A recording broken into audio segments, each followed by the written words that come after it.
Assalamualaikum warahmatullahi wabarakatuh. Selamat datang semuanya di channel saya.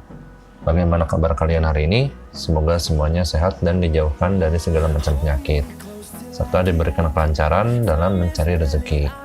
Nah, melanjutkan dari video sebelumnya, yaitu jenis modifikasi yang dapat merugikan pengendara lain. Yang belum tonton video sebelumnya, bisa cek link videonya di atas. Oke, kita langsung lanjut saja. Jenis modifikasi yang merugikan pengendara lain di sekitar kita yang kelima adalah melepas spakbor belakang. Nah, ini adalah jenis modifikasi yang tren dari masa ke masa. Modifikasi seperti ini biasanya dilakukan oleh pemilik sepeda motor berjenis sport atau mobil super sport dan superbike. Dengan melepas spakbor belakang, maka dalam sekejap tampilan belakang sepeda motor langsung terlihat sporty dan juga seksi. Apalagi ditambah kaki-kaki gambot semakin menambah aura keren jika dilihat dari belakang. Modifikasi jenis ini cenderung tidak mengeluarkan biaya, cukup dengan melepas atau memapas spakbor. Namun dibalik modifikasi keren seperti itu, ada hal-hal negatif dan justru bisa merugikan pengendara lain jika motor tersebut dipakai di jalan raya. Yaitu saat melewati genangan air, jalan basah atau hujan, motor tanpa spakbor belakang tidak memiliki penahan untuk cipratan air atau kotoran ke belakang. Alhasil, air dan kotoran bisa mengenai pengguna jalan lain di belakang dan mengganggu visibilitasnya, sehingga efeknya bisa menimbulkan kecelakaan. Selain merugikan pengendara lain, tentu saja bisa merugikan pasangan kita ataupun rekan kita yang berada di jok belakang. Ketika musim hujan, cipratan air bahkan lumpur bisa tidak tertampung dan efeknya bisa mengenai pasangan atau rekan kita yang dibonceng di belakang. Jenis modifikasi yang merugikan pengendara lain di sekitar kita yang keenam adalah mengganti knalpot standar ke knalpot racing yang menjulang. Oke, berat rasanya jika kita mempunyai tunggangan cc besar seperti 2 silinder ke atas, tapi tidak mengganti knalpot standar ke knalpot racing. Raungan dan suara yang gahar khas 2 silinder ke atas membuat adrenalin kita dan keasikan berkendara meningkat jika menggunakan knalpot racing. Knalpot racing sering digunakan juga oleh motor dengan cc lebih kecil, malahan sepertinya lebih banyak digunakan oleh motor dengan cc kecil yang kerap kita temui di jalan raya. Namun, tahukah kalian, jika menggunakan knalpot racing akan membawa dampak negatif yang merugikan pengendara lain dan bahkan diri kita sendiri. Untuk dampak pengendara lain yaitu, yang pertama adalah dengan suara knalpot racing yang berisik bisa mengurangi konsentrasi saat berkendara. Yang kedua, suaranya yang berisik dapat mengganggu pengendara lain dan orang di sekitar. Yang ketiga, knalpot racing umumnya mengeluarkan emisi yang lebih meletup-letup, sehingga bisa mengenai wajah pengendara lain, terutama knalpot yang menjulang tinggi. Dan lain-lain, silahkan tambahkan di komentar jika ada tambahan. Untuk dampak bagi diri sendiri yaitu, yang pertama adalah ditilang. Jelas jika ada razia atau ada polisi dan kita sedang apes, maka kita akan ditilang karena knalpot tidak sesuai standar. Yang kedua, memunculkan perselisihan antar pengendara sepeda motor ataupun warga sekitar karena knalpot kita yang berisik. Tentu akan jadi hal yang merugikan dan konyol ketika kita harus ribut-ribut di jalan. Yang ketiga, mengundang kejahatan seperti dibegal karena suara motor yang terlalu mencolok, dan lain-lain. Silahkan tambahkan di komentar jika ada tambahan. Nah, intinya banyak hal negatif yang kita dapatkan jika memakai knalpot racing. Oleh sebab itu, jika ingin pakai knalpot racing, pakailah di sirkuit karena lebih aman dan peruntukannya pun seperti itu.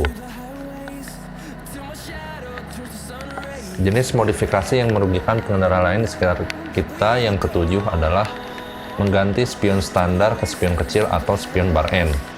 Mengganti kaca spion motor bawaan pabrik tidak direkomendasikan, karena beresiko mengurangi atau menghilangkan sama sekali fungsi kaca spion itu sendiri. Kaca spion bawaan pabrikan sudah dirancang sesuai dengan spesifikasi motor. Posisi riding tiap motor tidak sama, ada yang duduk tegak, umumnya itu seperti motor bebek, matic, dan juga adventure.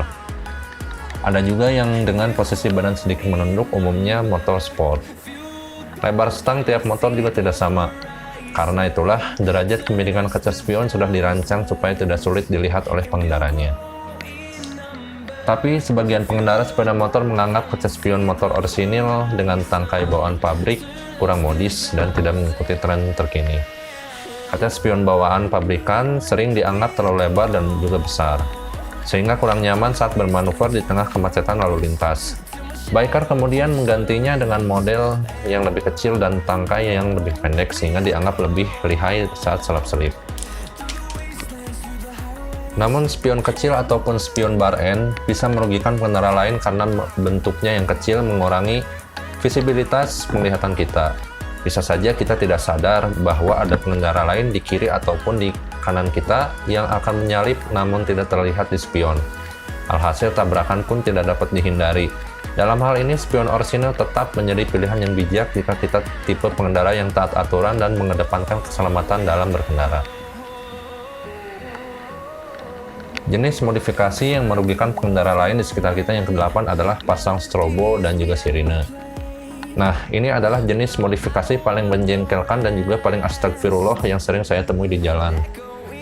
Apalagi ketika sedang touring jarak jauh, kebanyakan komunitas touring tertentu yang sering memasang strobo dan sirine ataupun individu tertentu.